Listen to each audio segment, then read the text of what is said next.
Buenas tardes, maestro y compañeros. Hoy les voy a hablar sobre el tema 5 del libro de Capangi, que es la mano. Mi nombre es Pedro Emilio Guerrero Herrera y bueno, comenzamos.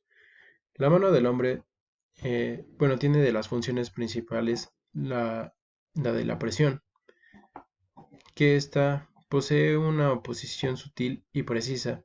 Además, es un órgano de recepción sensorial indispensable para el conocimiento de los volúmenes y las distancias.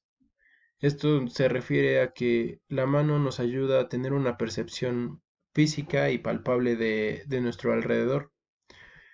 Esta es la educadora de la vista y del cerebro, y la mano constituye, junto con el cerebro, una pareja funcional indisociable. Tenemos que la arquitectura de la mano, para, para coger algún objeto, ésta se va a adaptar a su forma. Si este objeto tiene una superficie plana, la mano va a tener que extenderse y va a aplanarse. De lo contrario, si el objeto llega a tener un cuerpo voluminoso, ésta se va a huecar formando un arco en sentido transversal, longitudinal y oblicuo. En el sentido transversal tenemos que el arco carpiano en conjunto es cuando la mano se ahueca formando un canal de concavidad anterior y este se va a dirigir generalmente entre la eminencia hipotenar al segundo metacarpiano y la misma donde se ubica en un objeto cilíndrico sujetando con toda la mano. El macizo carpiano va a ser la corredera de concavidad anterior convertida en un canal por el ligamento anular anterior del carpo. Sus bordes son el tubérculo escafoideo y de la cresta del trapecio. Esa es por la parte de fuera. Y del pisiforme y el prócer unciforme del hueso ganchoso por dentro. En los movimientos del ahuecamiento en la concavidad del túnel carpiano, esta aumenta ligeramente.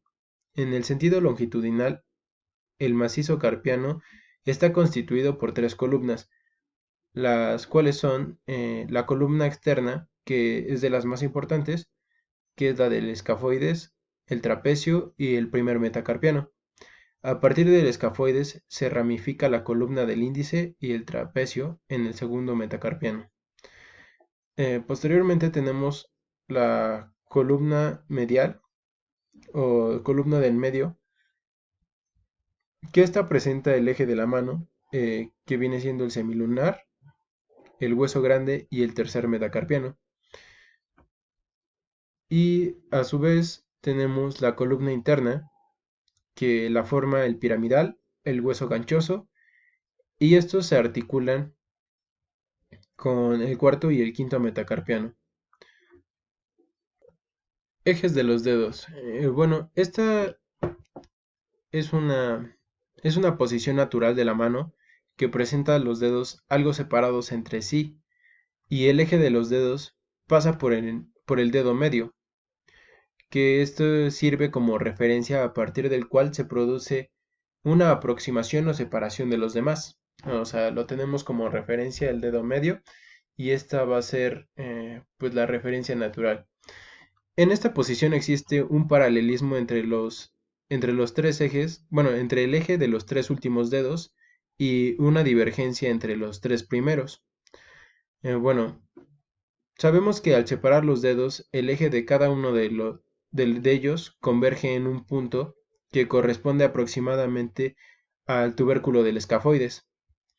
Y bueno, al aproximar los dedos, los ejes no son paralelos entre sí, sino que convergen hipotéticamente en un punto situado muy lejos del borde libre, ya que estos dedos son más anchos en su base a- en contraparte a la punta. Bueno, al cerrar el puño, eh, apuntando los dedos extendidos y el pulgar en abducción, los dedos del eje convergen en un punto situado en la base del talón de la mano. Eh, bueno, acá tenemos que es de resaltar que en este caso el eje de los dedos corresponde al dedo índice y a partir de ahí se va haciendo cada vez más oblicuo hasta llegar al dedo meñique. Articulación metacarpofalángica. Bueno, en esta las articulaciones metacarpofalángicas son de tipo condilia que permiten movimientos activos de flexión, extensión, aproximación, separación y pequeños movimientos pasivos de rotación axial. Bueno, tenemos la flexión activa que casi alcanza los 90 grados eh, en el índice y aumenta de manera progresiva hasta que el meñique se flexiona con todos los dedos a la vez, ya que la flexión aislada de un dedo está limitada por ligamentos del palmar interdigital. La extensión activa puede alcanzar entre 30 a 40 grados, según las variaciones individuales fisiológicas, llegando hasta los 90 grados en la extensión pasiva, pero eso es en caso de laxitud ligamentosa. Cabe recalcar que el dedo índice posee una mayor amplitud de movimiento, esto en su separación y aproximación, que puede llegar aproximadamente a unos 30 grados, esto realizando una independencia de los demás dedos. Esto unido a los de la flexoextensión da un resultado de la circunducción. La metacarpofalángica no posee un movimiento de rotación axial activa, pero en individuos con laxitud ligamentosa podrían llegar a una rotación axial pasiva de alrededor de 60 grados. En el dedo índice, la rotación axial interna llega a unos 45 grados, mientras que en la axial externa es prácticamente nula. Bueno, músculos interóseos y lumbricales. Los músculos interóseos poseen dos tipos de acciones sobre sobre la articulación metacarpofalángica: acciones de lateralidad y la flexoextensión. Estos son los movimientos de lateralidad, dependen de la dirección del cuerpo muscular, de forma que cuando se dirigen al eje de la mano, como los interóseos dorsales, son estos los responsables de la separación de los dedos.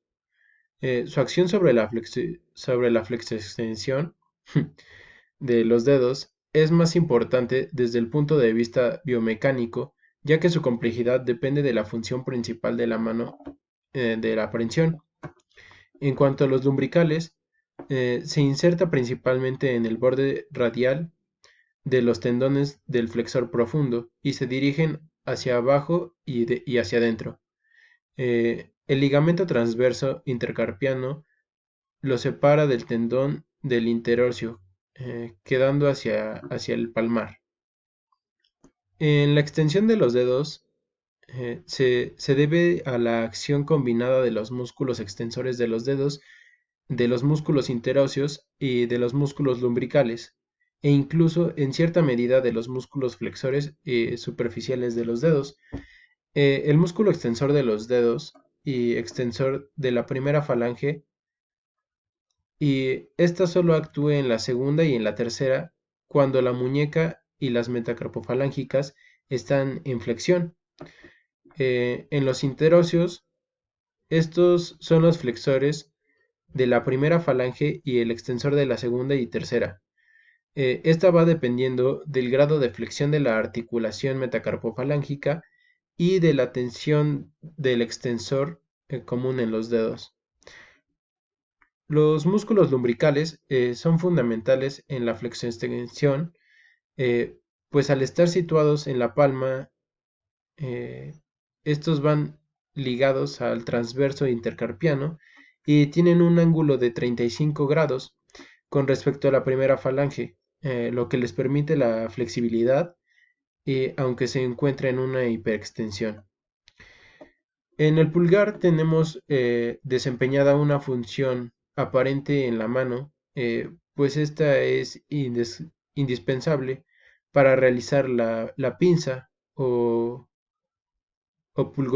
bueno, es pulvodigitales para una constitución de una prensa de fuerza con los cuatro dedos. Bueno, acá tenemos que la columna osteoarticular del pulgar contiene cinco prensas óseas que constituyen el radio externo de la mano. Está la del escafoides, la del trapecio, eh, el primer metacarpiano, la primera falange y la segunda falange. Y las articulaciones de la columna del pulgar son cuatro, que son el trapecio escafoideo, el trapecio metacarpiano, la metacarpofalángica y la interfalángica.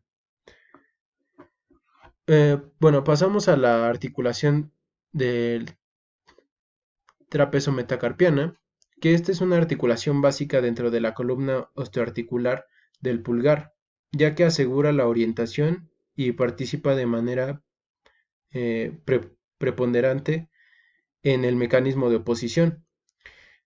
Esta viene siendo o está constituida por la carilla articular inferior del trapecio, hueso situado entre el escafoides y la primera y entre el primer metacarpiano, eh, que es cóncava en un sentido transversal y convexa en un sentido anteroposterior. Bueno, también tenemos los músculos del pulgar, que el pulgar posee 9 músculos motores clasificados en dos grupos, que son extrínsecos o largos e intrínsecos. Los músculos extrínsecos o músculos largos son 4 y los músculos intrínsecos son 5. La oposición del pulgar, bueno, en esta oposición del pulgar hay tres componentes eh, de anteposición, la flexión y la pronación. La anteposición desplaza el pulgar por delante del plano de la palma y de la mano, y en la flexión desplaza toda la columna del pulgar hacia adentro, y en la pronación es el cambio de la actitud de la última falange del pulgar que mira en dirección diferente según su grado de rotación sobre un objeto longitudinal. Y bueno, por último tenemos los tipos de prensión que vienen siendo, bueno, son múltiples en su función y los más importantes son tocar y la prensión. Bueno, Capanggi clasifica la prensión en prensa propiamente dichas o prensas con la gravedad y prensa con acción. Eh, las propiamente dichas, a su vez, en digitales,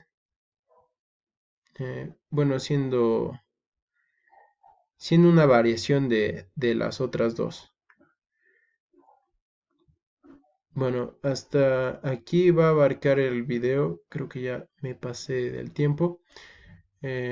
Espero sus comentarios, like y suscríbanse. Muchas gracias.